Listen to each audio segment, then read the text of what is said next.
وہ لوگ جو مدینے میں یا مکے میں پہلے چھوٹی چھوٹی باتوں پر لڑ جاتے تھے، 120 سال تک کے ان کی جنگیں ہوتی تھیں، بڑے ان کے اندر برائیاں پائی گئی ہیں، عرب کے معاشرے میں سنتے رہتے ہیں آپ تاریخ، لیکن وہ انقلاب کیسا تھا جس کو میرے آقا صلی اللہ علیہ وسلم نے انہی صحابہ کے درمیان پیش کیا، اور اس جماعت کو ایسا تیار کیا کہ ان کا مثل اور ان کا مثیل آج تک کوئی نظر نہیں آتا۔ صحابہ اکرام رضوان اللہ تعالی علیہم اجمعین، ان میں جو مجاہدین صحابہ ہیں، ان میں سے مختصر چند صحابہ کی سیرت لیتے ہوئے ہم آگے بڑھتے ہیں۔ اسلام کیسے پھیلا ہے؟ اسلام کیسے پھیلا ہے؟ آج یہاں مسجد میں بیٹھ کر کے کچھ لوگ یہ سمجھتے ہیں پھولوں کی سیج پر سج کر ہمارے گھر میں آ گیا ہے، ہم باپ سے مسلمان ہیں، ماں سے مسلمان ہیں، اور اب تو لوگوں کو، ہمارے بچوں کو ایسا بھی لگتا ہوگا کہ بڑے کا گوشت کھانے والا مسلمان ہوتا ہے۔ آسان کام تو ہے۔ آج جو تم سکون کے ساتھ مسجدوں میں نمازیں ادا کر پاتے ہو، یا پھر تمہارے گھروں میں آج دین اسلام کی جو بہاریں ہیں، ان کے پیچھے قربانیوں کی ایک لمبی قطار ہے۔ میرے آقا صلی اللہ تعالیٰ علیہ وسلم کے یہ چند صحابہ جن کے کردار کے متعلق میں عرض کر رہا ہوں۔ اے نوجوانوں، وہ معاشرہ کیسا تھا جس میں باپ اور بیٹا اس بات پر لڑ رہے ہیں کہ کل بدر میں مجھے جانا ہے کہ تم کو جانا ہے۔ کوئی کھیل کے گراؤنڈ میں نہیں جا رہے تھے، بدر کے میدان میں، مدینے سے 160 کلومیٹر کی دوری ہے۔ باپ اور بیٹا رات کے وقت گھر میں لڑائی کر رہے ہیں اس بارے میں۔ بیٹا کہتا ہے نہیں، میں رسول پاک کے ساتھ جاؤں گا۔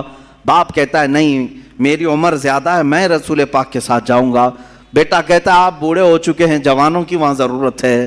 ان دونوں کی تکرار ہوتی رہی، یہاں تک کہ دونوں نے قرآن اندازی کی، چٹھی ڈالی جائے، جس کا نام نکلے وہ جائے حضور کے ساتھ۔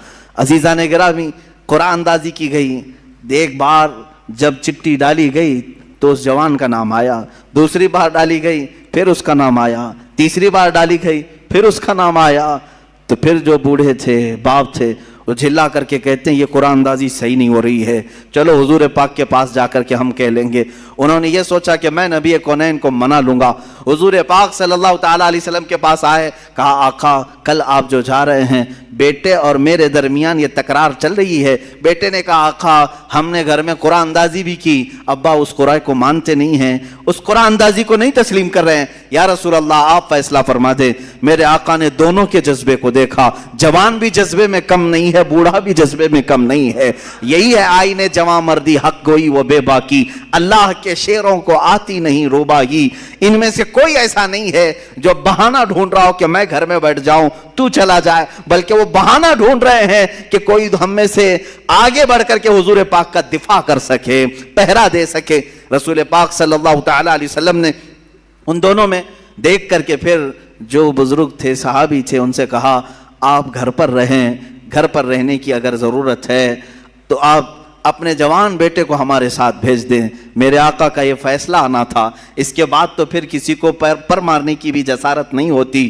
لیکن جانتے ہیں وہ منظر کیسا ہے جب وہ بوڑھے صحابی دھاڑے مار کر روتے ہوئے گھر واپس آئے، کہا اے کاش یہ بوڑھاپا نہ ہوتا تو مجھے رسول پاک کے ساتھ جانا میسر ہوتا۔